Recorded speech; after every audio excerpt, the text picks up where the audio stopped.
This is a special course because it's an honors course, and I kind of took that as meaning that I could push the envelope a little bit of the contents and the things.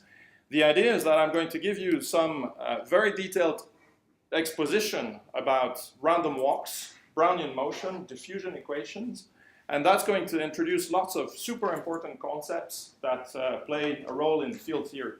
So the first session is about really Brownian motion. The second session is going to be about the exact solution of the two-dimensional Ising model. At first, something completely different, but we will use a kind of path summation method to solve that, and you'll see the relationship with everything. And then in the last bit, I'm actually going to talk about path integral in quantum mechanics and give you some example of a field theory coming out of a version of the Ising model that we will have seen. Okay, so it's a lot of content for very, very few hours. It is not a painting by numbers course. Sometimes the problems that are listed in here, you will not be able to solve them, but that's also not the point. The point is to be able to attack them. So it's part of the learnings of being a physicist is not always to find exact solutions to what you do, but it's at least to know how to get started and what's needed to make progress on these things. Okay? So let's just get going and see how it goes. You might even have done some things related to diffusion in your other courses. I'm not so sure, so we can just see how it goes. Okay. So please, during the course, just interrupt me whenever you want for questions and things, because otherwise, what I do is I kind of increase the pace until people start asking questions.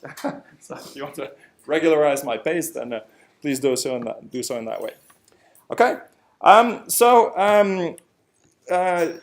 it starts with something very, very simple, right? So Brownian motion, and you might know that Albert Einstein is a very famous guy. You know that he had like a spectacularly productive year in 1905, but you might also know that he has 3 important papers. Yeah, but do you know what are the 3 things? Yeah, so one of them, I guess you know. Yeah, so special relativity, but that actually, yeah, it's like. So what were the other 2? Photoelectric effect. Photoelectric effect, and what was the third? Yeah. And what is so cool about what Einstein did with Brownian motion in that paper? So it's very simple. You kind of look at the way impurities move in a kind of fluid, and what can you say about nature with that? It's made of atoms, yeah, which was like a hypothesis essentially at that point. So can you go even further than that?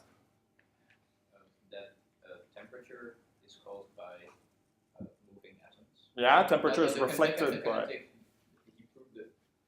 made a point for the kinetic theory of heat. Yeah, so essentially the idea is that it of course depends on temperature and stuff, but it depends also on the mass of atoms and on essentially like the size of atoms. So Avogadro's number. So just by looking at the way things got kicked around, he was able to say that Avogadro's number was so much.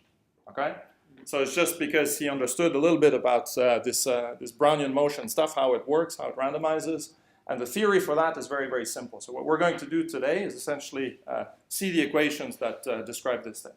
Okay, we'll make some suppositions, but then later I'll tell you a little bit how it all fits together as well. Okay, yeah, random walks. So how does it go? So to start with a kind of cool little note, what we can do is just play some games. So when I was very, very young, many decades ago, the first computer language that I learned was Logo. Does anybody know Logo here? No? Okay, so it's a little turtle that you have that you can give instructions to start moving. Yeah. So for example, here what I'm asking the turtle to do is to do 1,000 steps of unit length in a random direction. So you get something. Okay, and then you can do it again. You can do it over and over and over again. And it never looks exactly the same, but if you want, it shares some characteristics. So you have to realize these are 1,000 steps. So the first thing you notice is that if you were to draw 1,000 lines in completely the same direction, you'd be talking about a completely different scale than this. Yeah, this thing like wraps around itself quite a lot. So that's the first thing you can say, and we'll see how the scaling goes between the number of steps you take and the average distance that you there you go. You can instruct your turtle to do things differently. So for example, if the turtle is living like square lattice, it's like North American roads and things, yeah. Triangular lattice, more European, yeah. So you have similar characteristics, right? It kind of looks microscopically different, of course, because the paths are, on a different geometry, but somehow there's something common about these things. They look, if you look back a bit, they have similar morphologies. If you've got like bees or something, you can also do it on a hexagonal lattice, and once again, it kind of shares characteristics that are common in their globality, but different in their microscopics, if you want. Okay, so what we'll be after is a kind of theory that is universal, it's called. It kind of doesn't care about the microscopic stuff, but that really gives you the important global characteristics that you have. Okay, so here it's on a regular lattice. You can, of course, imagine a Brownian motion that occurs on an irregular lattice, yeah, so the direction is completely random in 3D, and the length is also distributed according to a certain distribution, which is not of a fixed length, yeah, so all the same universality as this, okay? So what I want to start with is really a kind of toy model for the random walk. And the toy model is very, very simple. It's a model where we are going to consider a hypercubic lattice. Okay, so let's just see how we do this. You're going to have to get used to my handwriting, I warn you. It is atrocious, however, it is consistent. So with a little bit of, it's like the first time you have whiskey, you don't like it, but afterwards, you kind of get the point. So anyway, so let's do this thing. So the random walker.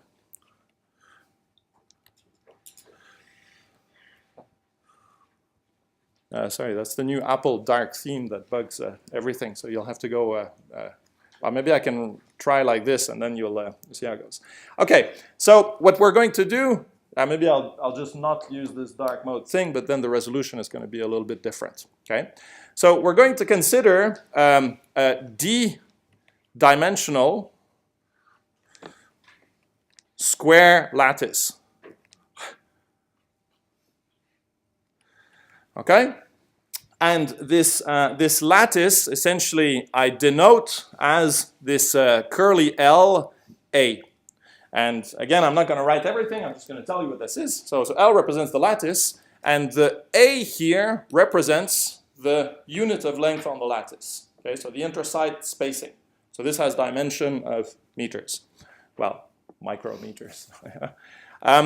And the lattice is really hypercubic, right? So you have essentially a certain number of dimensions, and the number of neighbors that you have for a given point is twice the number of dimensions. Okay, so the coordination number is the official geeky name for the number of neighbors that you have. Okay, so we can write that down. So the coordination number.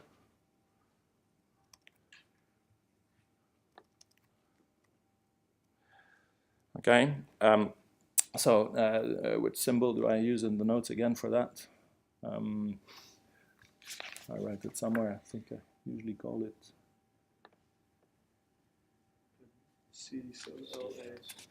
CLA. I write? Yeah, that's right. That's right. It's like 3 symbols. Yeah, that's right. Yeah, so it's like too complicated labeling for sim. So coordination number for lattice LA kind of makes sense is equal to 2 times the dimension. Okay, so now, again, I'm not going to be as kind of nerdy with notations as in the notes here. So once again, the notes you really should view as the textbook here. But here, I'm just going to explain it. The idea of the random walker is that you define time evolution stepwise. Okay, so you go from one moment to the other. At each tick of the clock, the random walker does one thing. So the rules are very simple. There are just two simple rules. So the first one is that at each tick of the clock, okay, so at each delta t, the walker takes a step.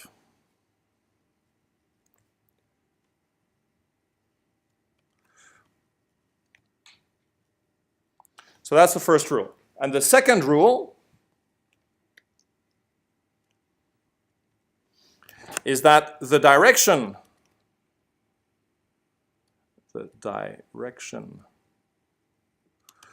of the step is uniformly distributed.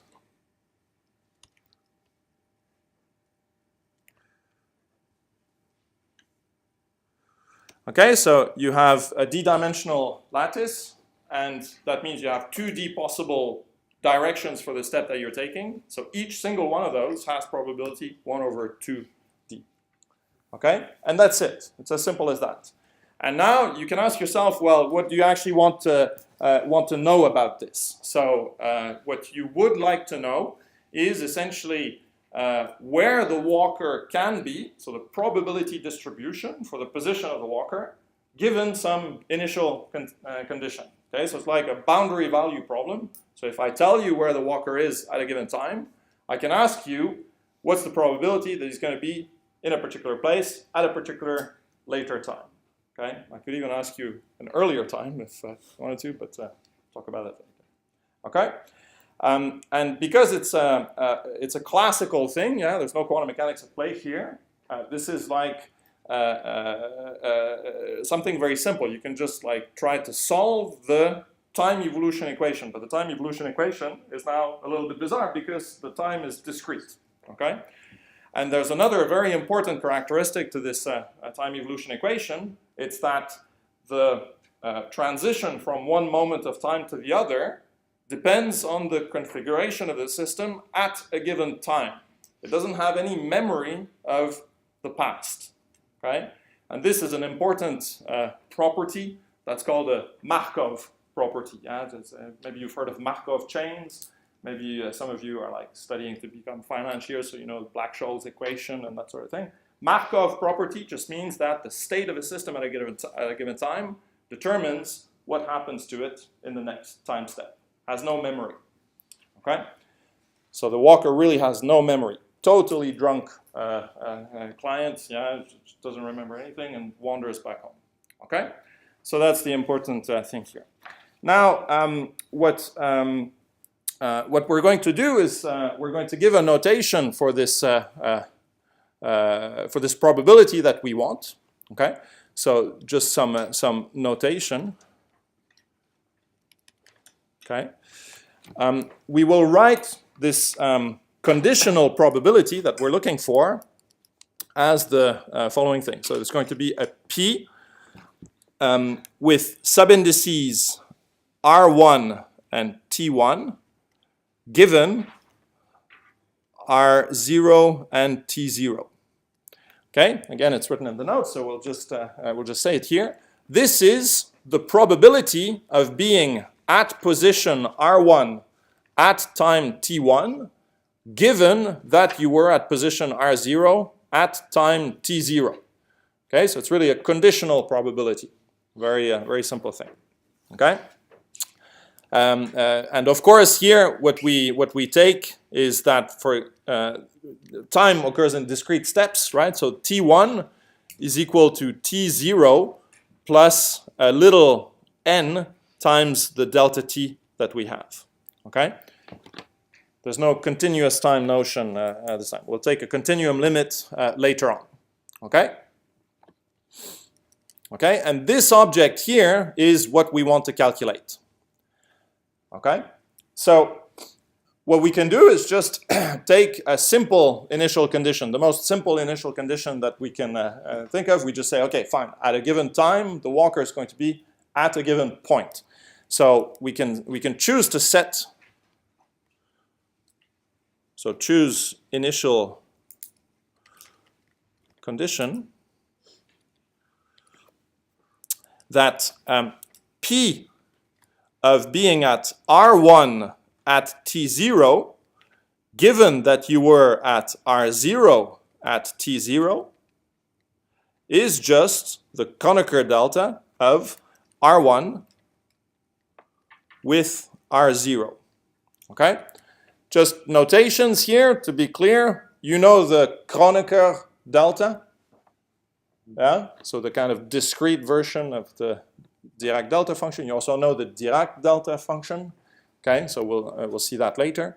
Now, in my notations, I try to be almost always systematic. If I put something as a subindex for an object, it means it's like a discrete index. Okay?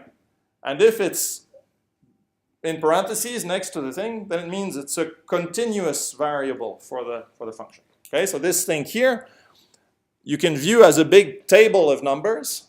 Okay, so at each time, you just have the whole number of sites that you have. Each has a number associated to it. Okay, and then at each time, there's a whole set of such numbers. So the time evolution just changes one of these sets of numbers into another set of numbers. Everything's discrete. Okay, once again, later on, we will do some continuum limit on this. Okay? So now what we would like to do is, characterize this whole thing here. Well, what's the first thing that we can do? First of all, we can just say what are the allowed values of this thing here. Because we're dealing with a completely classical, probability thing. At each point of space, at each moment of time, this number has to be strictly between 0 and 1. Okay? So that's the first thing. So we must have that 0 R1 T1 given R0 T0. Okay? For all R1 and T1, that this is true. Okay? And moreover, the other thing that we want is that, well, we start with the knowledge that we have one particle, so the particle has to have a presence somewhere on the lattice. So then, for each time T1, we must have that the summation over all R1 of P of R1 T1 given R0 T0, that must be unity. That must be 1. Okay? Very simple statements. I mean, it's not a step in the solution. It's just a kind of very simple sum rule that your result has to obey. So later on, we'll get some exact solution for this thing. You'll see. It's kind of cool. And we can check that it makes sense by verifying that all these properties are obeyed. Okay? Right. So when you think a little bit about the actual physics of the problem, there's one more thing that you can say, which is that if you have a finite amount of time between T0 and T1, you can only take a finite number of steps. Okay, so that means that you can draw a boundary n steps away from your origin point, beyond which the thing has to be identically 0. Okay, it cannot be non-zero. Okay, so furthermore,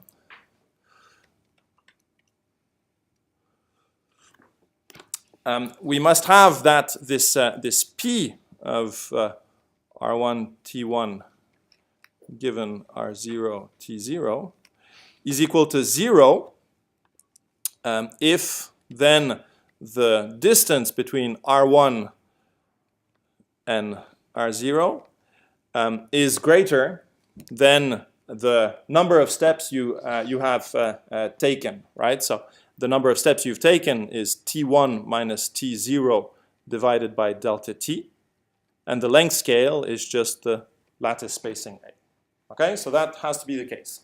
But actually, maybe you already have a bit of intuition about this. Do you really care about this one? Yeah, because quite frankly, what's the probability that a particle will actually be near the boundary? You can already try to anticipate a bit how small this is going to be. We'll see it later. But you'll see that this is actually not going to prove to be a very useful constraint at all. Yeah? So this would satisfy pure mathematicians, but the physicist here used to throwing stuff and leading approximations and things, and that will be of no consequence later. This will just come out of our solution anyway. Okay?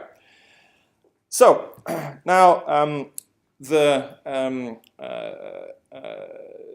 comments in the text here, they refer to this deep concept of universality that I just hinted at. Of course, you can kind of object. You can say, look, I'm not really interested in this because if I think of, I don't know, pollen motion in fluid air, yeah, that doesn't obey this kind of equation. I don't have a lattice. You know, if I'm looking at impurities in liquids and whatnot, if I'm thinking of electrons in solid moving around and things, first of all, like quantum mechanical, and then, you know, it's not square lattice like this, it doesn't work. So what's the interest?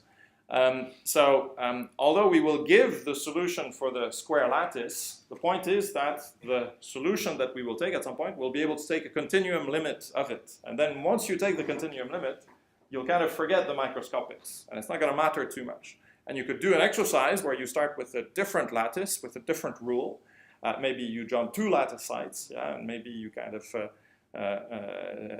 have a different lattice than this, slightly irregular. It won't matter at all, okay? But this is going to be harder to give evidence for, okay? So at first we're just going to say, no, we're working with a hypercubic lattice, that's it. And we just do it, we just solve it, okay?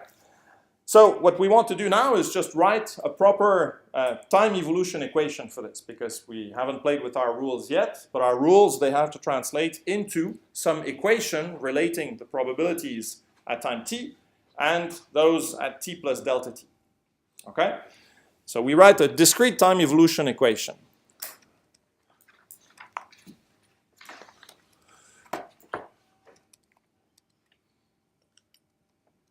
Time evolution equation. Yeah, maybe I also wanted to say, sometimes you see me writing this, this R with a wiggle under it. That means like boldface. So it's like vector multidimensional. Again, notational conventions. Okay, so forgot to mention that. So feel free to ask if you can't read. Okay.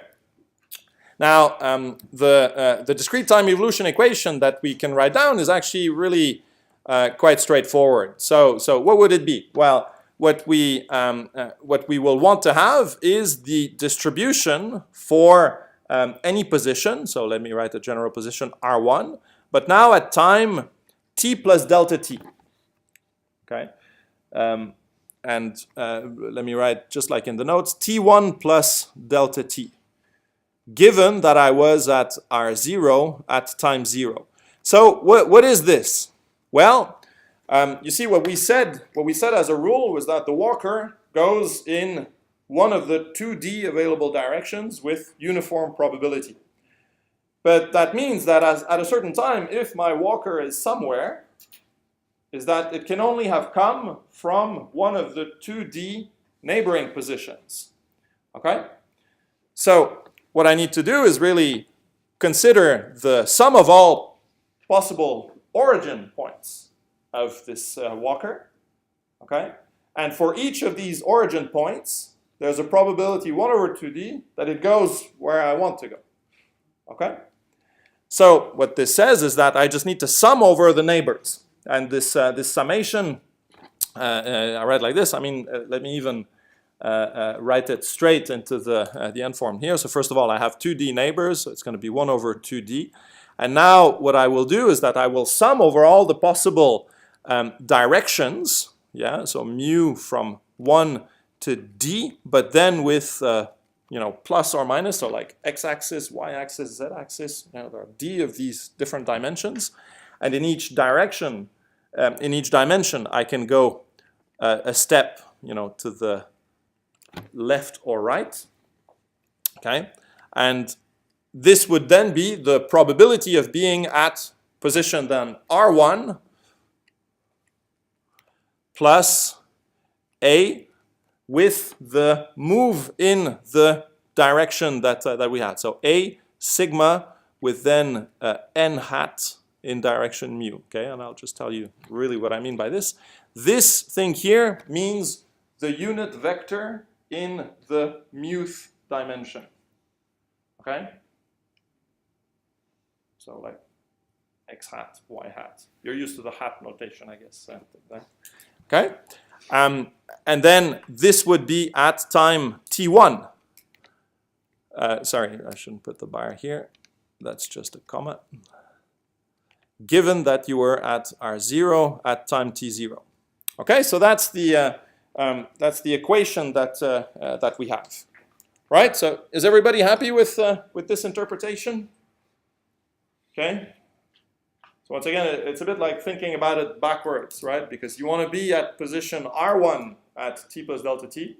So you can only have started from one of the 2D neighboring positions. For each of these neighboring positions, you have only probability 1 over 2D of hopping to R1. The other things you hop in other places. Okay? So that's a kind of multiplicational probability. Given that you were at this position here, then you have probability 1 over 2D of hopping to the other one. Question? I don't really understand the summation of the sigma yet, of the plus minus 1. Okay. This direction or this direction. So x-axis, you can come from the right or from the left.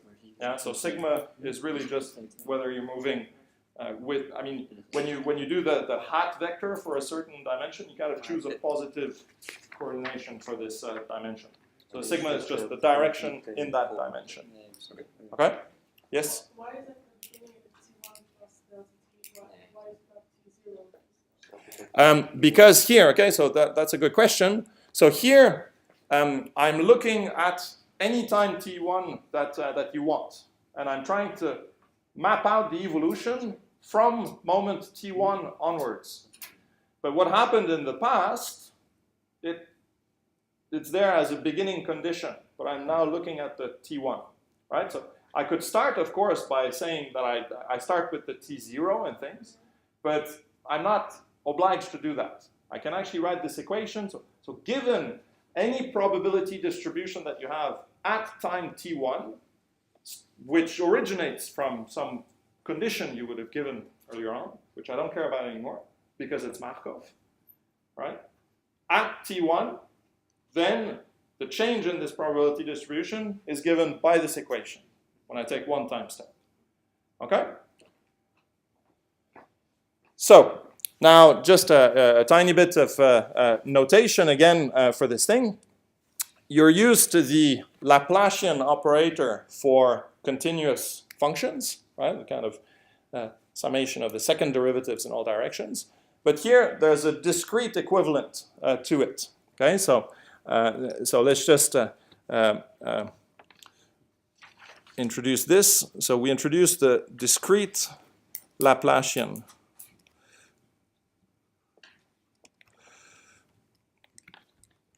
Okay, so for I mean, I was going to write a function, yeah. So let me actually write it down and then just say what it is.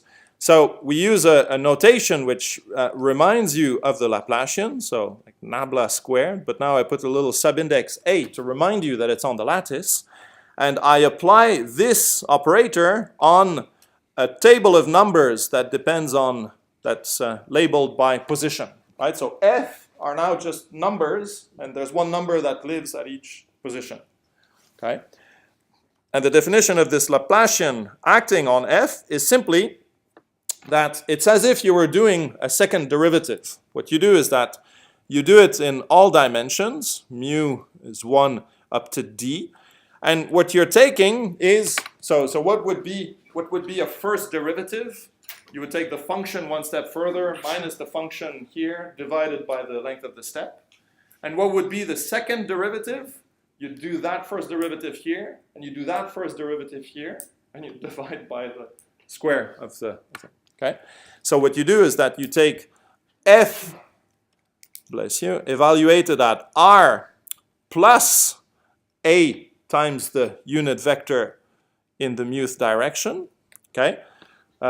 Minus f at r, but then you also do it the second derivative. So actually what you do is that you have the plus f at r minus a n hat mu, and then there's a factor of 2 here. Okay, so it's just a discrete version of the second derivative, and because you're wanting to have the units of like a normal derivative, you have the 1 over a squared because a is your fundamental unit of distance. Okay, so if you were to take the limit as a goes to 0 of this thing, and f would become then a continuous function, this would just become your normal Laplacian. Okay, nothing fishy about this thing. Okay?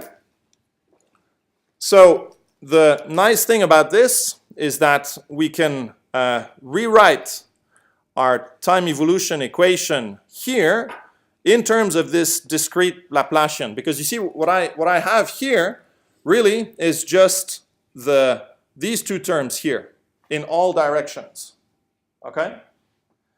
And this one here, I'll just have to like put it by hand to see how it is. Yeah. So if you want, I could take this here and just put this part by hand, and then what I would get is the following. What I would get is really that the probability to be at R1 at t plus delta t, t1 plus delta t.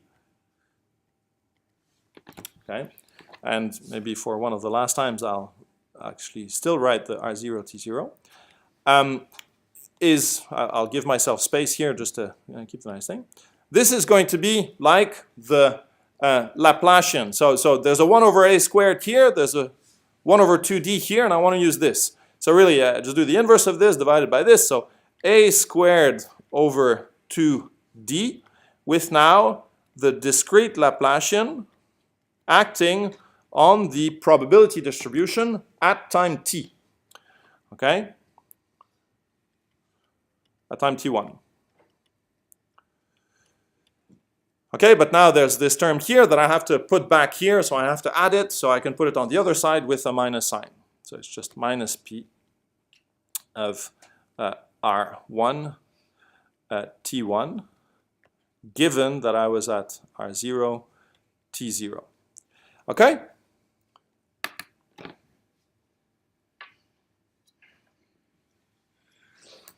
Yeah?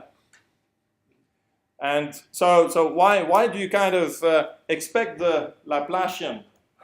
So just an intuitive, well, first of all, is the equation okay? You see the maths leaning there? It's just like really identification, subtraction, done. Okay? So why is it the Laplacian that's kind of involved in here? Because if you imagine that I look at the probability of being somewhere, and I look at the neighbors there, then indeed, so in that position here, then I've got probabilities to move in or out, yeah, and then come back in. But if I have just a slope, it doesn't really matter, because you see, so there would be no correction for the probability to be there. But if I had, for example, a curve like this in the occupation, then the one in the middle has more probability to leak out than the neighbors to leak in, because the occupation of the neighbors is less than the one at the top. Do you see what I mean? Yeah? So again, it doesn't work with the slope, because if I have, for example, one occupation here and then two neighbors here, then of course, I can lose to one neighbor or another by hopping, but then the sum of the two, it gives me the same value. So it cancels. But if there's a bump like this, where this one is higher than the middle, the average of these two, then I've got more probability of leaking out of that side than I've got of leaking back in. So I go down. Okay? So the time derivative is going to be, you see in that case, it's a negative second differential. So the time evolution at that point is going to be minus something. Okay, and then when you look at the equation, that's exactly what happens on the left-hand side. What happens on the left-hand side is that this is just like the time derivative of the occupation probability at point R1 at time T1.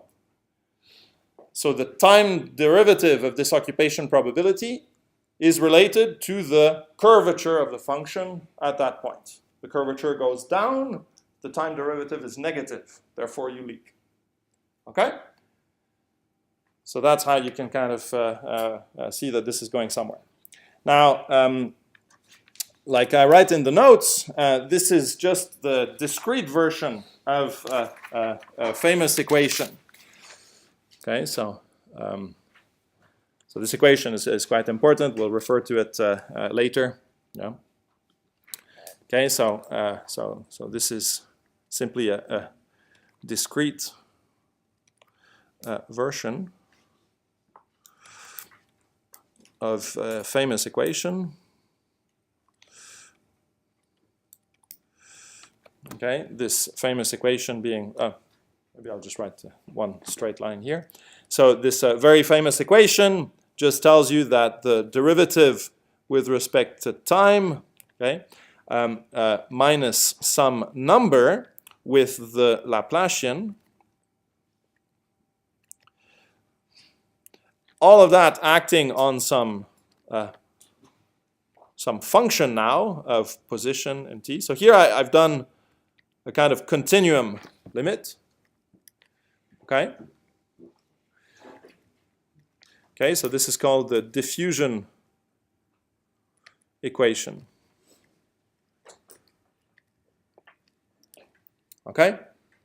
So you see that's precisely what it tells you. Yeah? So if you just put one term equal to the other, the time derivative of some distribution is equal to the curvature of the distribution around there. Because, again, of this kind of concept of neighbors hopping back and forth to it. Right? And so that is essentially an equation that's been around for quite a while, and it's the equation that Einstein also used in his work. Okay, it was already known. I mean, the solution to these equations are quite well known. I mean, you use them all the time in lots of places. But and by the way, you see it's also a kind of classical version of the Schrödinger equation for a free particle. Because if I had a free particle, my Hamiltonian would just be h bar squared k squared over 2m. And that would be equal to my IH bar ddt. So it's the same thing. Except so add like a nice potential well in the lattice. Yeah, I mean, yeah. So if you want, here the lattice has disappeared. Yeah, but it's a bit the same idea. Yeah. So there's going to be, if you have a place with a lot of curvature. Actually, let's discuss this, because this is just a very intuitive way of doing it. So what does the diffusion equation tell you? Okay, so graphical understanding. Well, don't need to write understanding. So let me give you a graph. Okay, of a function which is going to be p of x. And I don't tell you what that is. This is just like probability that fluid is at a certain height as a function, or it's the height of a fluid as a function of position. Okay, or it's the probability distribution for one of my random walkers in 1D as a function of position x. Okay, so I give you a curve, yeah, whatever. Okay. So I ask you, how does this curve evolve in time? Okay, so let's just do it. So if I'm here, then the second derivative is positive. Therefore, this goes up. This one, second derivative is negative. Therefore, it goes down. Okay, and in this place here, the second derivative is 0, so this one doesn't change. Okay, so you see the diffusion equation takes a landscape that is irregular and tries to flatten it. Okay, so you would have things, you would imagine this thing like moving out and just the whole thing flattening and averaging out. Okay, that's what diffusion is really. So you start with a very peak distribution somewhere, and then it just goes. Okay. So that's it. Okay. Did you actually use the diffusion equation in any of your courses? Have you solved it? And it's been a while, yeah. Okay. So because you'll see, we will actually still do the things discretely, but there we go. I introduced this number here. This is called the diffusion constant.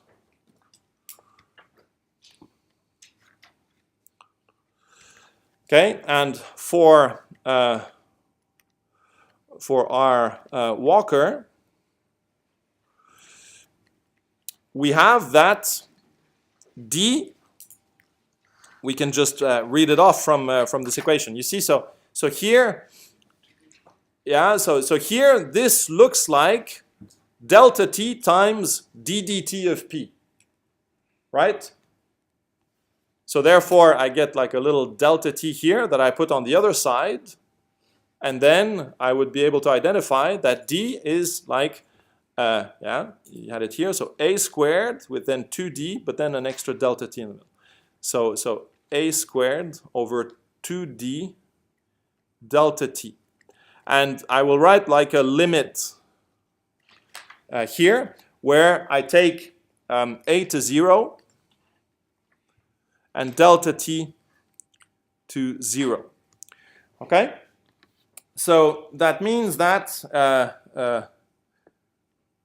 there's a kind of relationship between the scaling in space and the scaling in time, because what I will want is to have a diffusion constant which is like of order 1.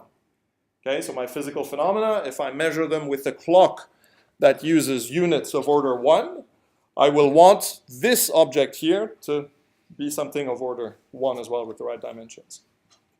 But here, in the definition of the diffusion constant, I have an a squared and I have a delta t. So that means that there's like a square relationship between the scale in space and the scale in time, which means that as I increase time by a certain factor, my space rescales by the square root of this factor. Okay? And that's where we go back to the very beginning movies that we had, right? So the length scale that's associated to a diffusive process, okay, is like the square root of the time scale that's associated to it, if you want. So you have essentially, if you have a certain amount of time for moving, then the distance that you take is fixed to a thing. But then if you go, to go twice as far, you need to wait 4 times as long. Okay, there's a scaling relationship between the two. Okay, and that's just expressed directly by looking at this thing here. Okay, so that's the idea. Okay, so let's now just solve this equation once and for all. Okay, so we go back to the discrete version.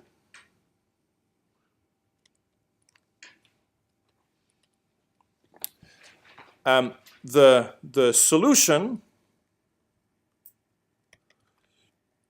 okay, we will obtain by using some Fourier series. Okay, so here I will adopt some conventions. I will say that well, maybe I'll write them in the same order. Yeah. So our conventions are going to be as follows. Okay, so my function at a certain position of R, and here I'm kind of using function in a slightly correct way. It's like a table of numbers, but you know what I mean. Yeah? So the function defined on all these lattice points here. This one will have decomposition in terms of oscillatory basis functions. So I will write down this thing, and then we will discuss it. Okay, a to the d, and then integral from minus pi over a to pi over a. And d-dimensional with chosen factors 2 pi to the d of e to the I k dotted into R with f of index k. Okay? And the inverse is going to be fk. This is just the summation over all r's on the lattice of e to the minus I k dotted into R with f at R. Okay, have you... Of the FK should be continuous?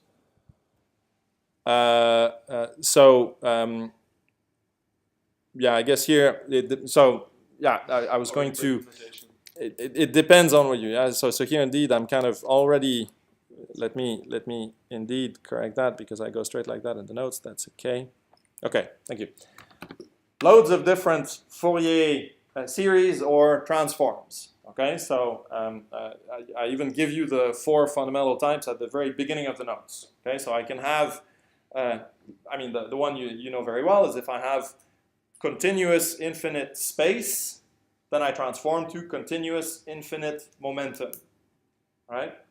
If I have a continuous space but in a box, then I transform to an infinite but discrete series of momenta. Momenta are multiples of 2 pi over L. Yeah? Okay? If I take an infinite set of discrete points in space, then I Fourier transform to continuous momenta in a box. Okay? It's just the inverse of the previous one. And if I have a finite discrete space, I Fourier transform to a finite discrete set of momenta. Okay? So these are the 4 possibilities. And if you take an infinite discrete space, when you Fourier transform, once again, you transform to a continuous finite interval set of momenta. Okay? And like if I say a Brownian zone, does that ring any bell? Does that ring a bell to everybody? Okay, so let me just explain that to you very simply. So I have discrete points in space, okay, with a fixed spacing, say length a. Okay. Now, if I try to describe a series of numbers on these discrete points as a Fourier series, what do I need to do? I need to find basis functions that take different values on each of these points, and then I just solve the linear problem into these new functions. But if I had a function that was like completely identical from one side to the other, that wouldn't be useless for anything else than the average. But if I have 2 discrete points here, of course I have a function which takes the same value, which is just the constant. But I have another function which takes also the same value at these 2 points here. It's the function that oscillates once as I go from one side to the other. Okay, so it's this function that oscillates once, or the one that oscillates twice, or the one that oscillates 37 times. They are utterly useless for my series here because I've already covered that thing. Okay, so therefore I can say, no, I just need all functions that oscillate at most once between these distances. So that's why I can cut my momentum. And if you choose it somewhere, that's what you call your fundamental Brownian zone. It's when you do Fourier series for, indeed, things that move on lattices.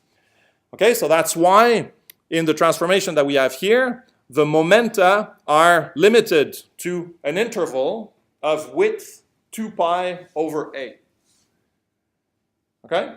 And I could shift this interval around if I wanted to. It wouldn't matter, provided I use one fundamental interval. Then I do the same thing. So that's just a convention here. Okay? And then, the inverse Fourier transform here, I guess you're comfortable with that. Okay, so that's what we're going to use.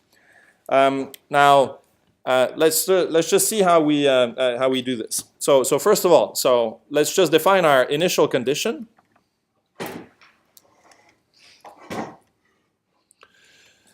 Which was just saying that the probability of being at R1 at T0, given that you are at R0 at T0, is equal to the Kronecker delta of R1 with R0. Okay, so let's just do the Fourier transformation of this.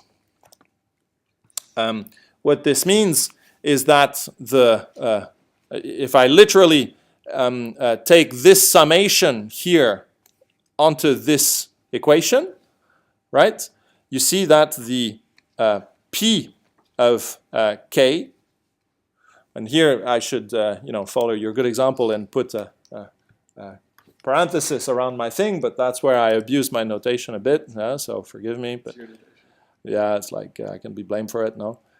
So I have this now, given that I was at R0, T0. This is just e to the minus I k dotted into R0. Okay? I literally just applied sum over R e to the minus ikr onto this equation and used the definition of P of k from this here. Okay? That's it. So that's my initial condition. Okay, now the nice thing is that the time evolution equation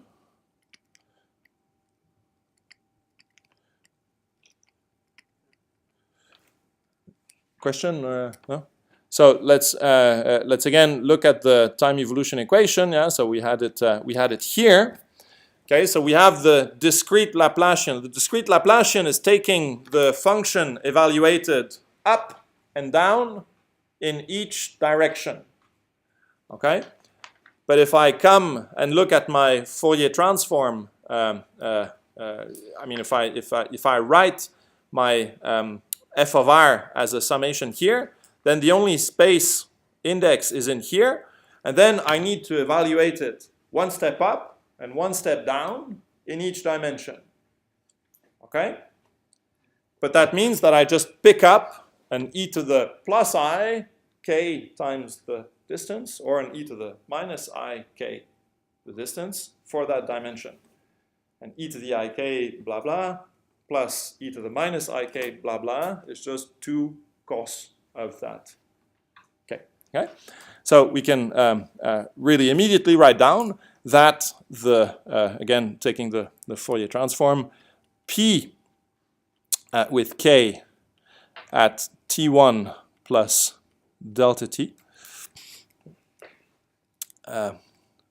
given r0, t0, is, so it's not 1 over 2d, it's now 1 over d, because e to the ik and e to the minus ik blah is 2 cos, summation over all dimensions, mu from 1 to d, of cosine of k in direction mu times distance traveled, which is a, with the p k t1 given r0 t0. Okay, literally, I'm just plugging this into the discrete equation, evaluating this at r plus a and mu, or r minus a and mu. Therefore, I get this thing. So this cos this thing here. Okay?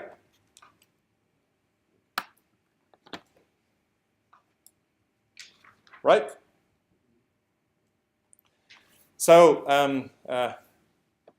mean, it's not completely transparent because of our notation here, but there's one cool thing, because so what has happened now that I've taken one time step? If you look at the equation, you see, so this doesn't depend on any of the k mu a itself, right? It's always the same thing. So actually, I can just write a parenthesis around this thing here.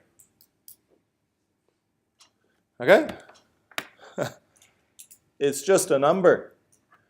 So when I take a time step, then essentially what I'm doing is that I'm multiplying my distribution by a number.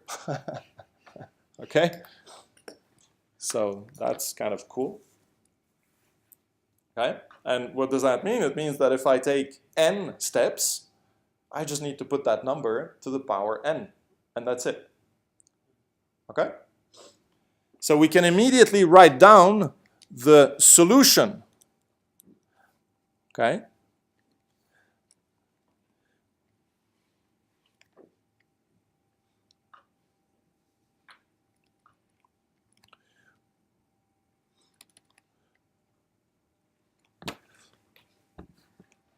Okay,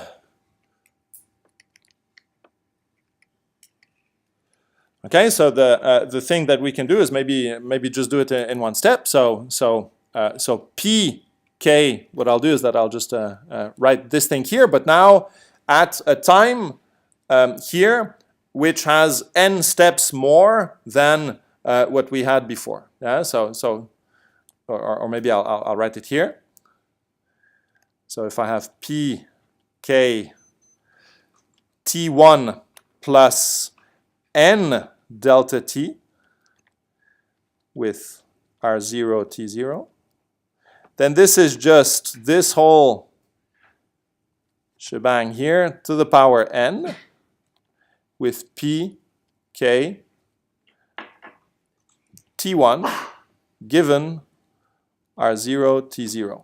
Okay, you see what I mean? I take n steps, I just take this number to the power n, and that's it. So that's my solution in Fourier space. Okay? So I just need to come back, and I'm done. Okay, can I turn this? So just go back to real space. Okay. And actually, I will also put the, I'm doing two steps because I'm going back to real space, but I'm also putting the initial condition here. Okay? So I will write it straight, and then you'll see. So P of being at R1 at time T1, given that you were at R0 at T0, is now equal to, so we just have the Fourier transformation, so we just get this great big set of integrals from minus pi over a to pi over a in the d dimensions, ddk over 2 pi to the d. And then I had my initial condition. So first of all, there's the e to the I k dotted into R1. But my initial condition was just e to the minus I k dotted into R0. So I can just write R1 minus R0 parenthesis. And now I have my factor 1 over d summation mu is 1 up to d of cosine of k in the muth direction times the distance traveled. And this whole thing here is to the power of the number of steps, and the number of steps is just t1 minus t0 divided by delta t. Right? So this is wonderful, because it looks a little bit complicated. Okay?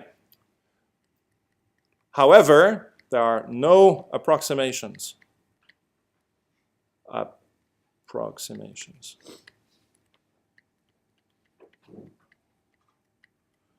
Okay? This is exact. It is exact for all positions, and it is exact for all times. There is no approximation whatsoever. Given the rules of the game, given the two rules that we had with our initial condition, that's it. Okay? So then you can ask me, questions. Does it work? I mean, it's not necessarily positive. Does it sum up to 1? Okay? So yeah, indeed, that can be checked. But actually, maybe I'll leave these checks as exercises. So it works. I mean, it's really nice that there's no approximation associated to this. Okay. Now, yeah. So, are there any questions about this? Because yes. I didn't quite follow how you use the initial condition. The initial condition is in K space this one here. You see, so here I have this one here, which is exactly the Ah, so here I do it at T1 plus n delta t from T1. But what I can do is say that actually I do it from T0. And then the number of steps that I have here is the total time starting from T0. So this here on the right-hand side would be pk of T0 given R0 T0, which is then just this one. yeah. So I plug that in. And now what I want to do is I want to do the inverse Fourier transform, which is this one here. Yeah, so you see I've got the e to the minus I k R0, but now I multiply by e to the I k R, where now R is R1. Yeah. And that's why I get this combination here, R1 minus R0 in this thing. So the initial condition is hidden in this, this bloke here. Okay? Yeah. For that very particular initial condition.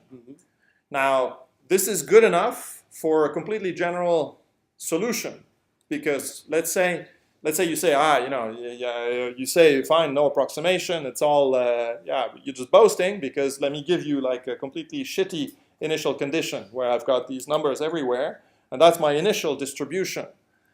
And I say, fine, I don't care, because what I do is that I take your initial condition. At each point, you give me an initial probability for being there, right? And then I just plug that equation onto that. For each point where your probability is not 0, I sum that up, and that's my exact solution.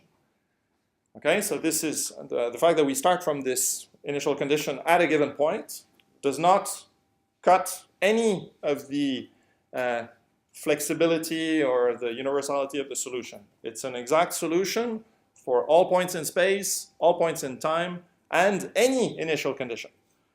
Okay, it's like all that thanks to Fourier. What a great bloke, Fourier. Yeah? So, okay. So what you might think here, however, is that the function is a little bit unwieldy. No, I mean it's not like you can write it on a post stamp. It's not like you can really, I could test you, don't look and then write it back down. No, so you get some details wrong. Okay, so we have to try to maybe massage it a little bit and understand what is important in that equation. And in order to do that, we're just going to take a step towards the continuum limit at this stage. But before I do that, last chance for questions on this. Okay. So the lesson for you is when you see an equation which has some unknown with some derivatives acting on it equal to some maybe another set of derivatives or something, then Fourier is usually your friend. Okay, and the reason why Fourier works well here is because of translational invariance. Okay, it's because there's no notion that any point anywhere in space behaves any differently than any other, right? So the hopping amplitudes everywhere are the same. Doesn't matter where you are. And when you are translationally invariant like this, it's always wise to go into Fourier space. If we had a different rule that said, no, so I imagine I've got like a lattice, but with valleys and mountains, and if I'm on a mountain, I've got less probability of going that way than that way. I can still hop, but I've got like twice as much probability of going down than there, and it's not the same here. It's then forget about Fourier. Yeah. It doesn't work as well. But here, because we're completely translationally invariant, it just gives us the solution. Okay? Right. So let's now make this a little bit cleaner by considering the continuum limit.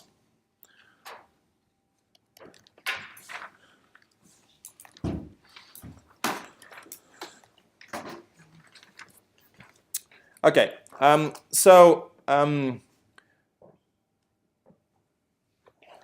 What does it mean to take the continuum limit? What we're going to imagine is that all the scales go to 0. So A is going to go to 0, but also delta t is going to go to 0.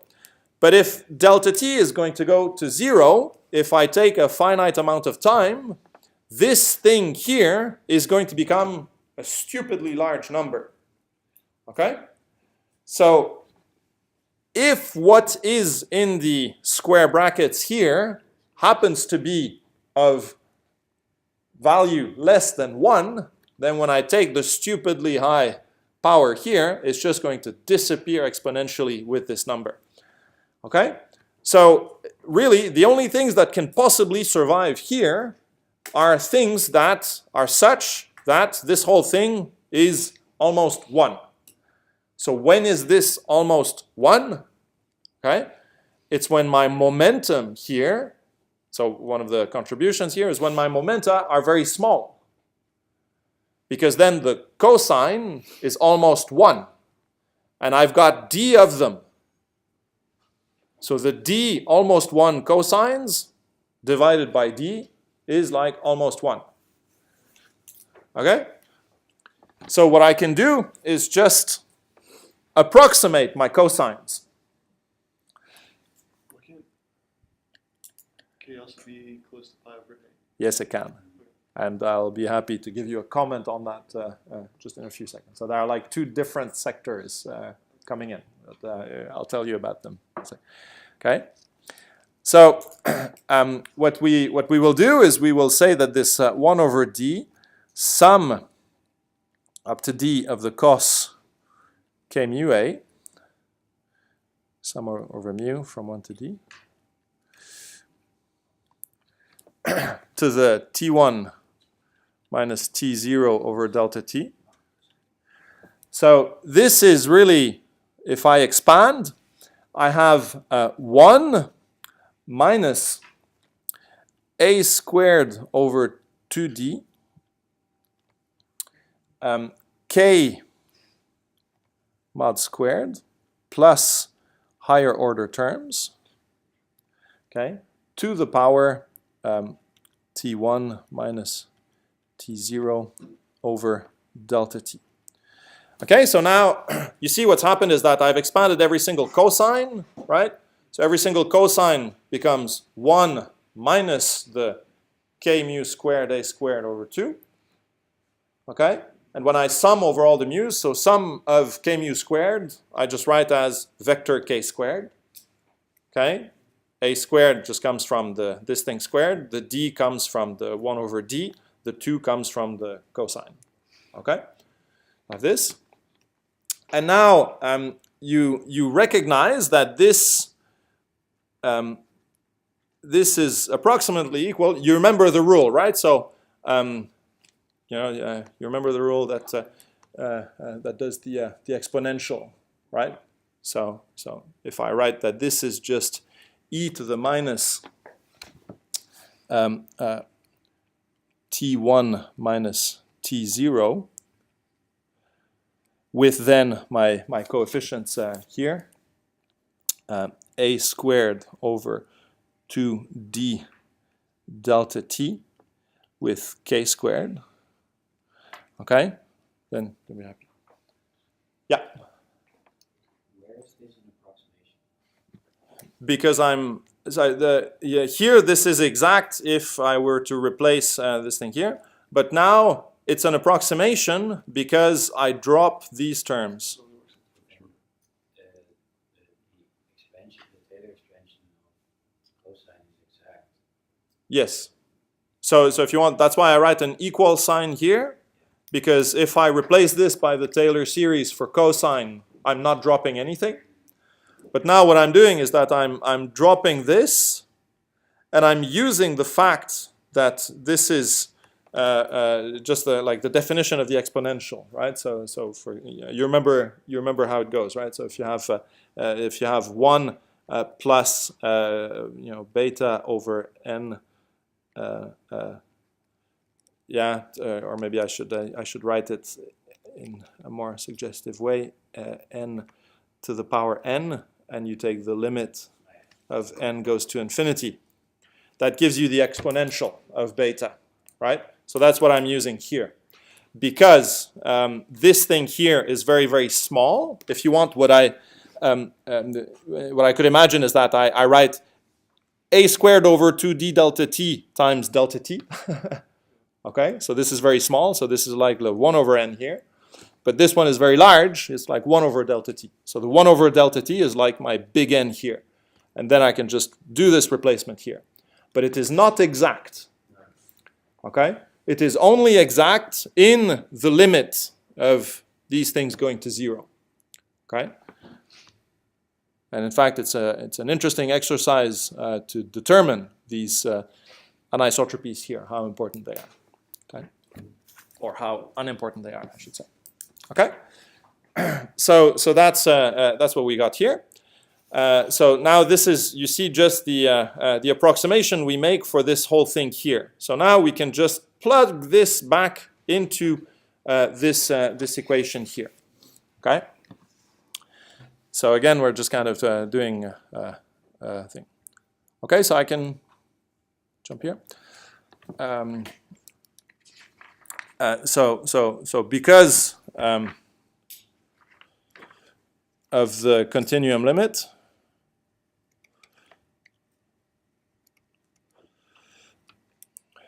we can use a probability density. Okay, so density per unit volume that I will write little p, which is now going to be a function of position R1 and T1, given that I was at R0, T0.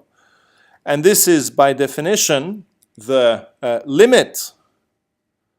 Okay, when I write limit, I mean then this scaling limit, where I take a to 0 and little delta t to 0 as well. But here, just a to 0. It's this thing here is the probability of being around R1 per unit volume. Unit volume is just a to the power d. Okay? So it's just 1 over a to the power d with the discrete thing that we had before. Okay? And now we can just write what this is. Okay? Because we just now do, you see, I take a to 0. So in my Fourier integrals here, the minus pi over a and the pi over a, they go to minus and plus infinity. Okay? This one here, I've just divided out by considering the density per unit volume. So I just get an integral from minus infinity to infinity, d dk over 2 pi to the d. With now just the leftover exponentials that I had, right? You see, so this thing here, this object, is just my diffusion constant d. So that's quite handy. E to the minus t1 minus t0, okay, with d times k squared. And then just the part with space, right? So this was just e to the I k dotted into R1 minus R0. Okay? And, you know, miracle occurs here because this is a Gaussian integral.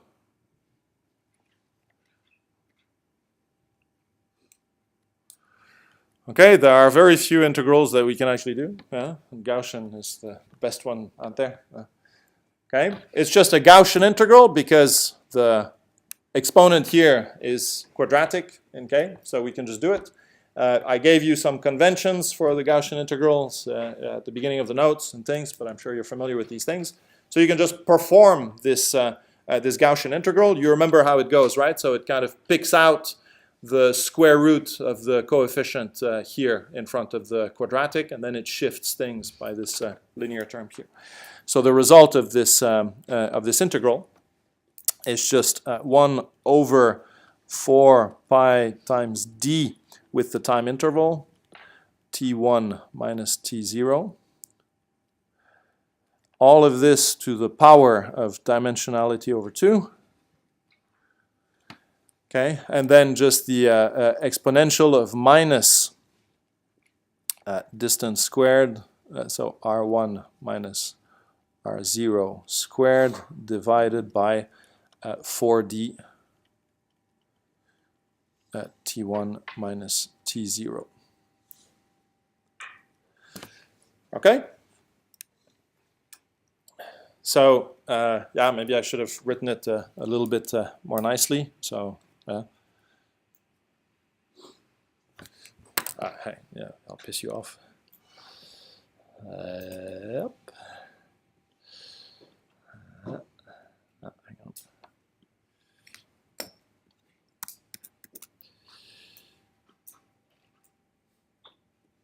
There you go. Wonders of technology. Okay, so this is our exact solution.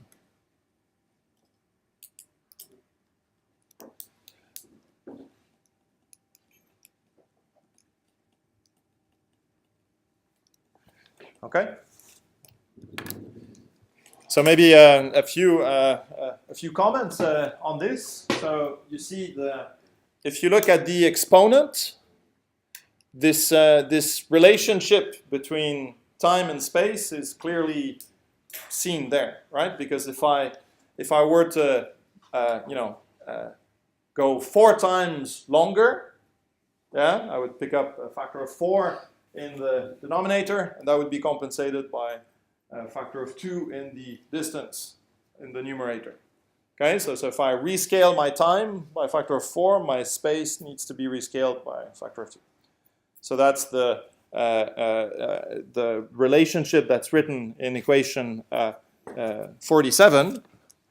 Okay, so what we have is that we can relate indeed the typical distance, or if you want anything you express in distance, this goes like t1 minus t0 to the nu, where nu is equal to 1/2. And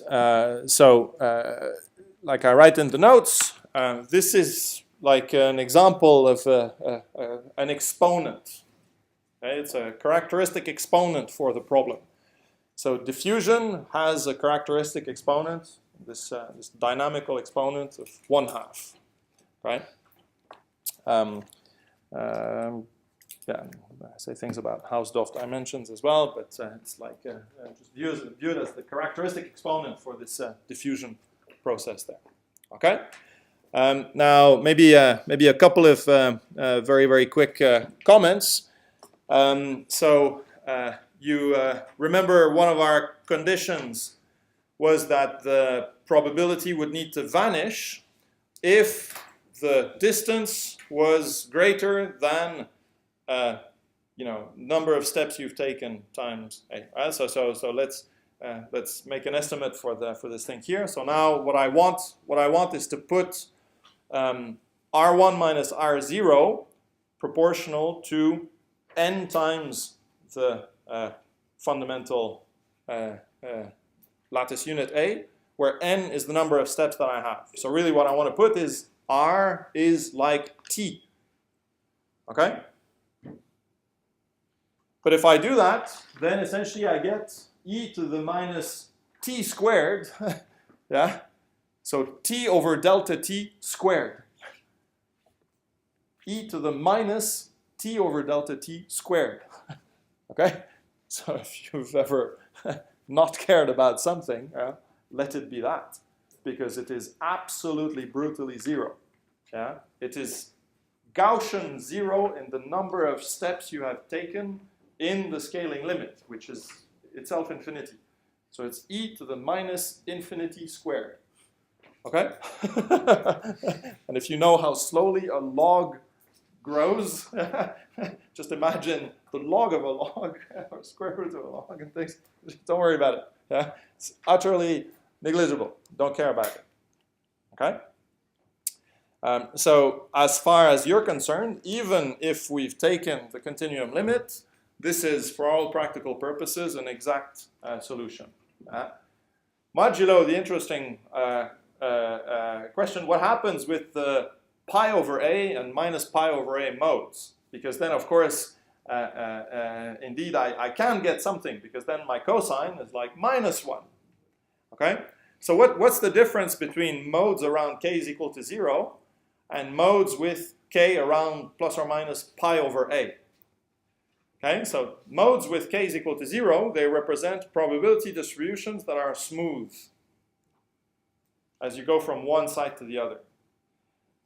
Modes with pi over a, they represent probability distributions that vary maximally each time you take a step, but that are very similar to each other once you've taken 2 steps. Okay? So if you had like a you know, on, off distribution, probability distribution, this one would have big Fourier coefficients onto the plus or minus pi over a modes. But it would have like 0 on the k is equal to 0 modes. But in the end, they're like disconnected sectors. Yeah? And why are they disconnected sectors? Because let's say I have a completely smooth distribution. Then from one time step to the other, the smooth thing goes into the smooth thing. But let's say now I have this on-off distribution. According to my rules, the walker has to take a step. So let's say I occupy all the even positions. Then at the next step, I occupy only the odd ones. And I go even, odd, okay? But unless you have the microscope to resolve that, might as well say, you know, throw it out, because I'm just going to smooth it out anyway. And then it doesn't matter. So it's one of those Brownian sums, isn't it? 0 plus 1 plus 0 plus 1 it's is a half. It's even worse than that, actually, because these are convergent sums, whereas the Ramanujan sums and these things, they're non-formally convergent sums. Here, everything's kind of convergent. It's just that, of course, if you indeed had, I mean, maybe you're trying to describe some atoms diffusing on a real lattice in here. And indeed, maybe your initial condition is such that you only have atoms in like the generalized even positions. And every single atom does take one step at each time unit. Yeah? Then, okay, maybe you have to be careful with that. But in the end, usually you don't care about that. So you can comfortably throw away this other sector because you don't need it. It would be describing the same thing with another thing, but these two things anyway, they never connect to each other. So you can just toss it out. Okay? But it's a good question. Yeah? I mean, you have to be careful with that. Okay? So that's the idea here. Okay?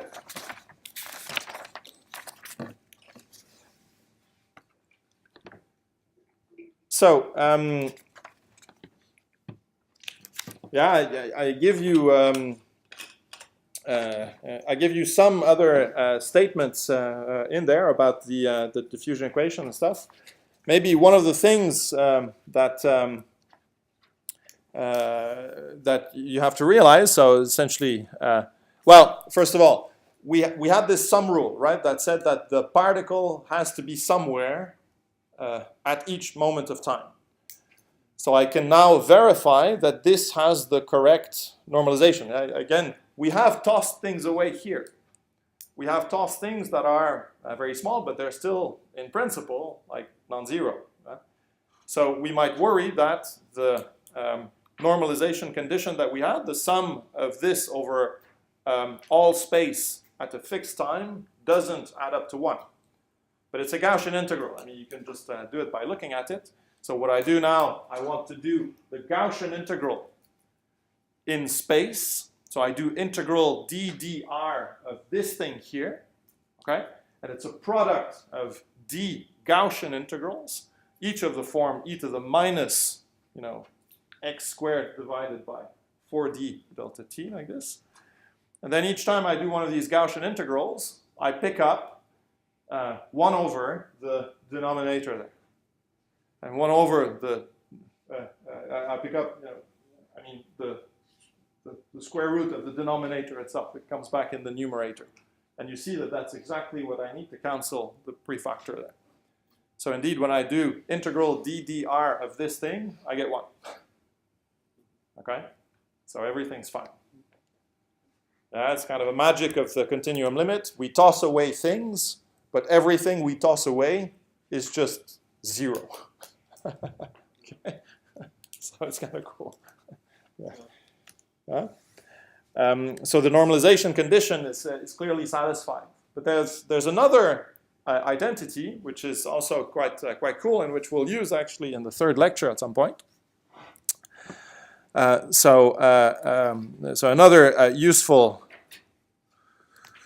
property,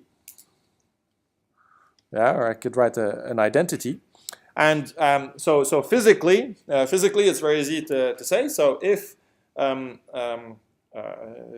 want to know my probability distribution, from for going from one place to another as a function of a certain amount of time, then I can say, well, I can view this as a multiple step. I can first of all go somewhere, and then go from that somewhere to where I want to be.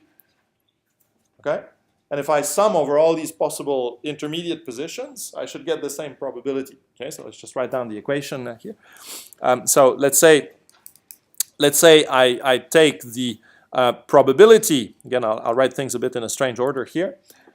So I'll take the probability for going to R1 at time t1, given that I was at R0 at time t0. But then I'll say, okay, but then what's my probability of going to R2 at time t2, given that I was at R1 at time t1? And then I just sum over all the R1s for a given t1. Okay? Well, this just has to be the probability for going to R2 at time t2, given that I was at R0 at time t0. Because on my way from R0 to R2, at an intermediate time, I was somewhere. And if I sum all the somewheres, I have surely all possibilities. Therefore, there has to be this composition rule of the probabilities.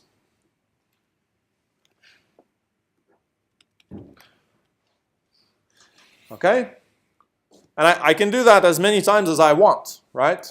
Between R0 and R1 here, I could also have been at an R prime, and then provided the time is intermediate between the two, right?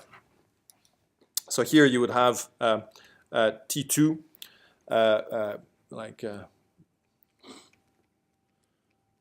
like this, right? This has to be like the case.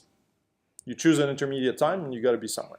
And that's it. And then you just need to integrate over all positions, and yeah, that's it. Okay.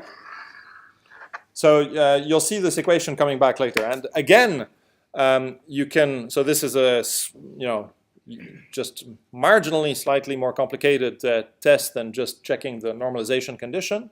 Because what you need to do, you see, you write down this exact solution here. You get a product of these exponentials here. But then the exponents add up, okay? And the R1 occurs in both terms. You need to carry out the Gaussian integration over this R1. And then you'll see, again, a Gaussian appearing. You'll need to resimplify the exponent. And it's going to give you exactly what you expect for the exact solution for this one here. Okay, so it's all consistent. So the multiplication of two Gaussians and the kind of convolution of two Gaussians is still a Gaussian, and it's always the same Gaussian here. Okay, so that's the fun thing. Yeah, so this this equation here is like cool, and actually let me try to see if I can find it. Let's see. I have a whole big collection of papers. Ah, no, not Einstein. Let's see if I can find it.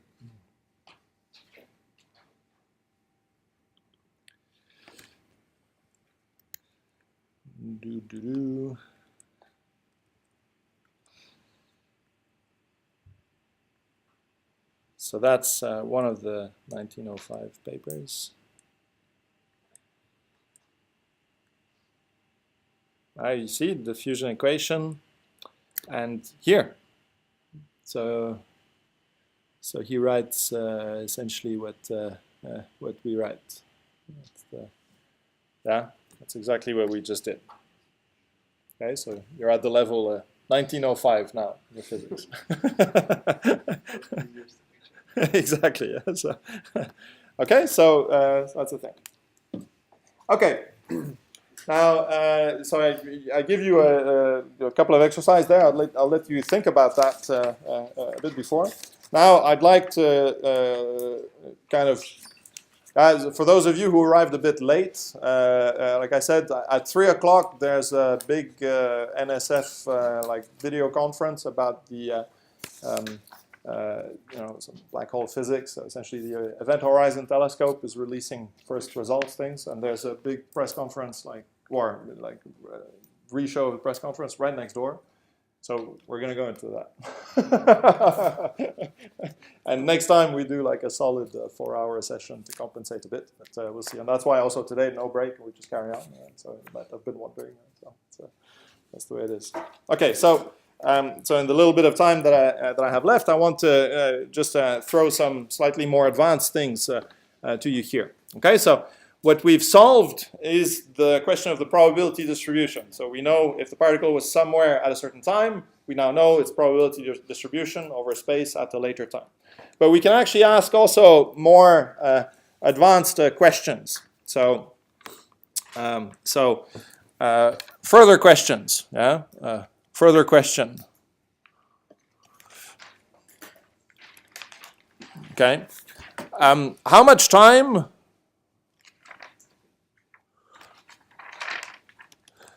does our walker spend on a given site? Okay, here I'm keeping the question simple. You know what I mean?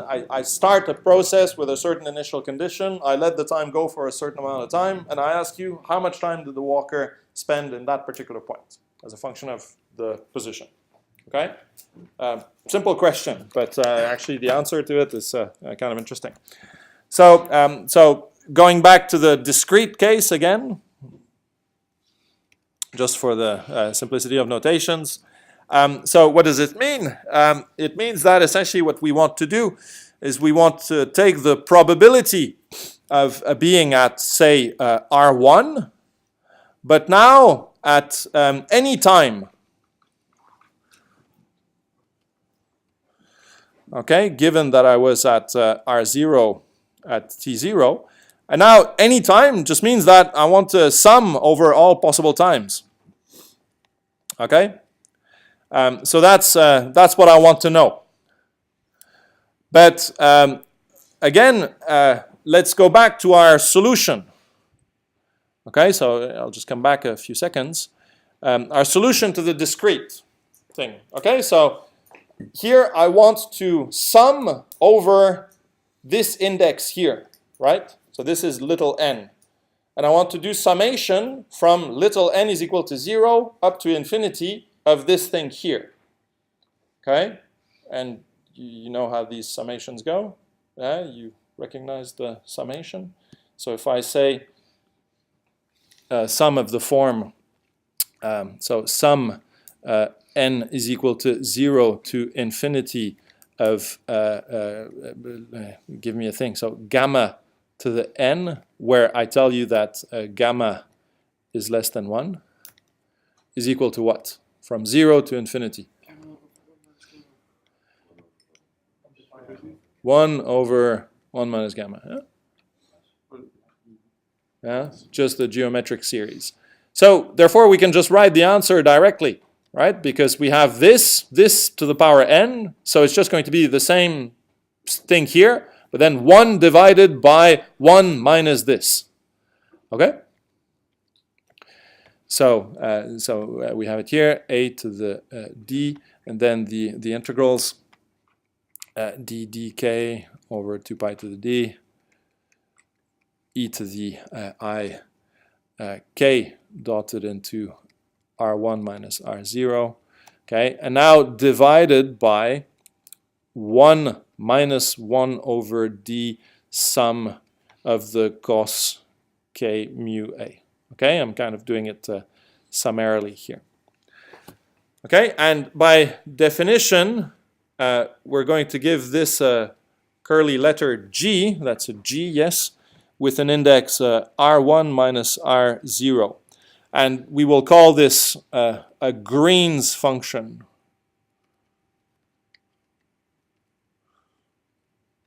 Okay, I'll tell you more about Green's functions during the course of this series of lectures here.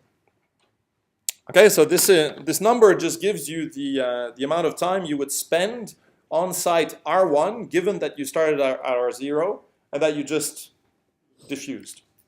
Okay, so we'll see a couple of characteristics of this thing. Okay, again in the notes you get a couple of important equations here. So there's one I will write down because it's good to remember. So it obeys the equation minus Laplacian of the Green's function is essentially the Dirac delta function, but here in the discrete version, 2d over a squared Dirac Kronecker delta of r1 with r0.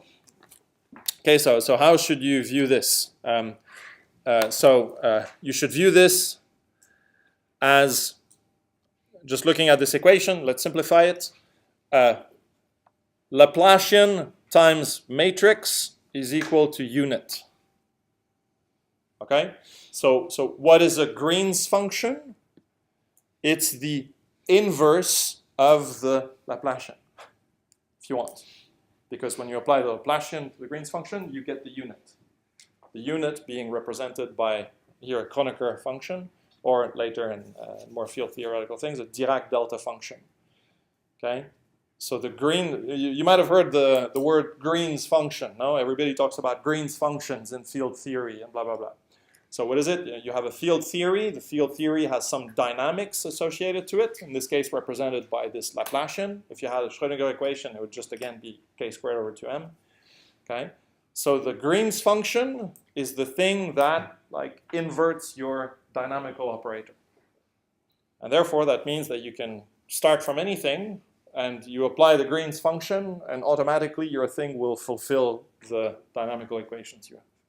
Okay, it's the magic of this. Green has an interesting history actually. So he was like nobody who was a farmer in the north of England at some point, and then at some point he was shoveling, he had an idea, and that was the idea. And he ended up spending the rest of his days in Cambridge, England. So he became an academic with this. He was like, it came out of absolutely nowhere. But somehow the guy, fine. He was worried about, you know. People like that are left. Yeah, I don't know. I mean, the easy stuff has been done. That's the problem. But anyway, that's look on Wikipedia for the history of this guy Green. It's very interesting. And he was quite old when he did it actually. So he was like early 40s. Yeah, so. Okay, so that's it. Now there's one interesting thing that that we can already see in here because.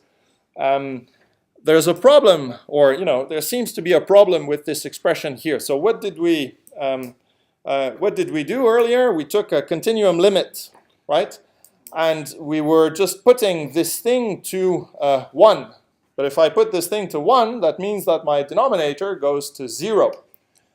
Okay, and I can worry a little bit about that. So, for example, if I do the same replacement, yeah, you remember we did this replacement where we put the blah blah cos into 1 minus blah k squared.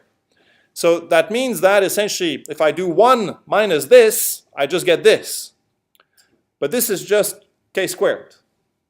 And if I go back to here, I would have an integral in d dimensions of some exponential here, which is of order 1, divided by k squared.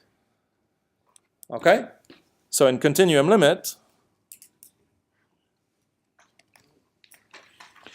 this looks like an integral d dk e to the I k dot r divided by k squared. Okay? So what can you tell me about this, this integral? So let's start with, what you might think is the more complicated case, but actually turns out to be the more friendly case. Let's imagine that we're working in large dimensions. So d is like 3, 4, or something like that. Then this integral here, when I take k towards 0, the Jacobian for a d-dimensional thing goes like k to the d minus 1. Right? So this thing here goes like k to the d minus 1. Right? Because in 3D, I would just have the k squared, if I used spherical coordinates. If I'm in 2D, I would just use the cylindrical coordinates, and I would just have a k in there. So, so you see, if I imagine that my d is like 3, then it's okay, because I've got something that goes like k squared divided by something like k squared, so it goes like order 1. Then I just integrate and I get a finite number. If I'm in 2D, right, this goes like k over k squared, 1 over k. And I integrate 1 over k around k is 0. The integral of 1 over k is like log of k. And then I need to go to my evaluation point. But my evaluation point goes to 0. So I get log of 0. So this blows in my face. Okay? So I get, so d is 3, 4, okay. D is equal to 2 log divergence. Okay? And d is equal to 1. Well, that's an even worse divergence, so bad divergence. Okay? So if my microscopically minimal k was, call it k0, then when I did the 1D integral, I would get 1 over this microscopic number. And then that would just, but in 2D, I've got a log divergence. So what does that mean? We're calculating the time that the particle spends on a given point. And this goes to infinity. Okay? And this is absolutely correct. Okay? So if you have a diffusion problem in 2D like that, and you let the time go to infinity, then the particle will spend an infinite amount of time in all the places. Yeah? It's just like distributed like this. Okay? But we have to make a bit more sense about that. So you've probably heard that in field theory very often. Much of the job is to try to make sense out of infinities. Okay, so that's your first infinity here. It's an infrared divergence because it comes at k very, very small. And we have to make sense of it. So there are two things we can do to make sense of it. Okay, the first trick to make sense of that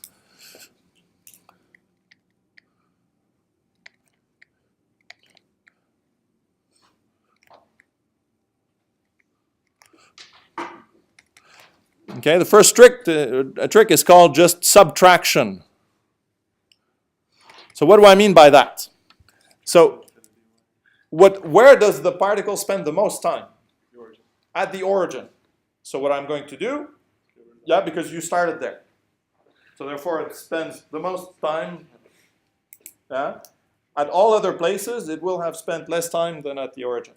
So what I can do is just consider the difference between the amount of time it spends at R1 and the time it spends at R0, which is g of 0 here. Okay? And this is then just called the g subtracted of R1 minus R0. And now this is the integral that we had. But now e to the I k dot r minus 1 divided by the thing that we had.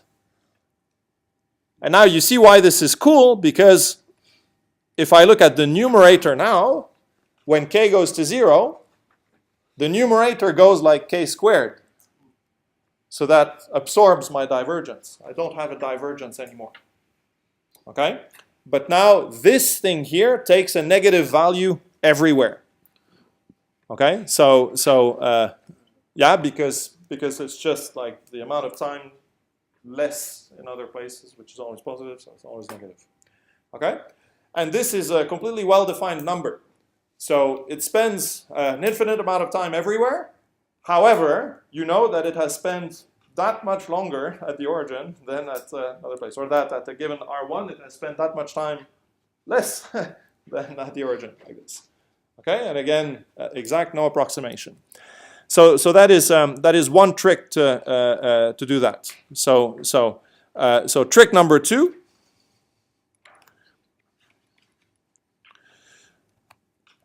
It's called regularization. Again, a very important word in field theory.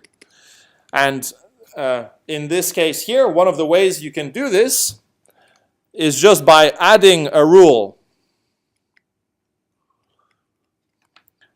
that at each step, at each time step, the particle quits the game or disappears with a certain probability.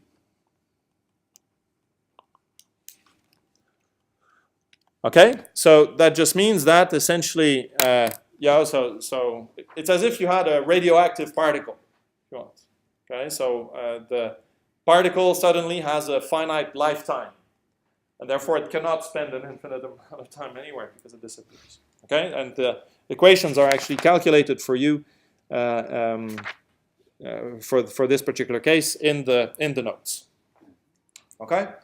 So I would leave you with this for now. So on page 13 of the note, you just have the working out in the discrete case of this new exhaustible Walker problem. And you'll see it's very simple because you just need to modify the constant with which you multiply the solution at each step. It's completely trivial. But it brings you a version of the so-called massive Green's function. So this is like a mass of a particle. That's what mass is, essentially. It's like a desperation after a certain amount of time. Yeah? And then on page 14, there's an exercise that asks you to compute the Green's functions in 1, 2, and 3D. And if there is one set of calculations that you should like imprint in your brain if you're going to stay in physics for any longer of time, it's these ones. Okay, you should know your Green's functions in 1, 2, 3D like this on the top of your hands because they are used everywhere. Okay, and they have proved sufficient for many a career in theoretical physics just using these functions.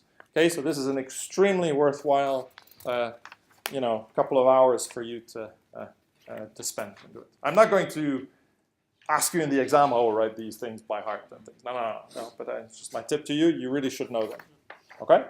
And then next time, what I will do is that I will just finish this with the little bit about the path integral version of what we did, and then we do the 2D Ising model. Okay? But now we should move to the other side to get some seats and go see what's happening. Are there questions about this? What do you study yourself, or what do you research yourself? I do condensed matter theory. I'm a mix between a mathematical physicist, a computational physicist, and a kind of buddy to experimentalists and things. But I do the maths. I do quantum groups and things like that. But then sometimes I can't do the maths to the number that the experimentalist needs. So then I throw everything on the computer. So I really do a mix of everything. So, yeah. We can talk more next time about it all. I will put the PDF of these notes on the site. The site address is on this. I will also upload at some point the screen take of this so you have it.